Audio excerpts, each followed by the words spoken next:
Mes su Grimolė einam žygį, 3 kg. No. Aš nusiprausiau, švarius rūbus užsidėjau. Švariutis, nahu, ką tik iš dušo išrideno mane tiesiai į visą gyvą į žygį. Jo. Einamės ant tos 3 kg. Su kaistam, aišku, abu. Vis tiek daug kaistų. Bučiuotis daug reikėjo. Jo, laikyti viens kitam už pimpalą, kad nepasimestume. 1 kg biškį nužudė mane. Atsisėdamės į mašiną.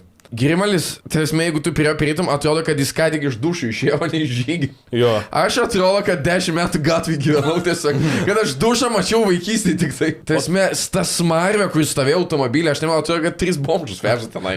Tau, kai tu smilėjai? Jo, toks niukas. Ir taip, aš galvoju, okei, grįšim namo, taip, nes aš kažką atsimenu, sako, open mic'ą važiuosi. Žiūrėjau, zaibys, taip, čia Vilniui. Parveš mane namo, aš keisiu, viskas zaibys, taip, įsivarysiu open mic'ą. Open mic'as Kaune.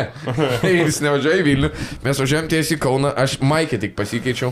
Atėjant tenai ir man kiek 2 žmonės pasako ir... Blekis, legai, tu smirdi, piškai. Tau kas tai pasakė? Mes su Grimoliu tokį pat atstumą ėjom, na.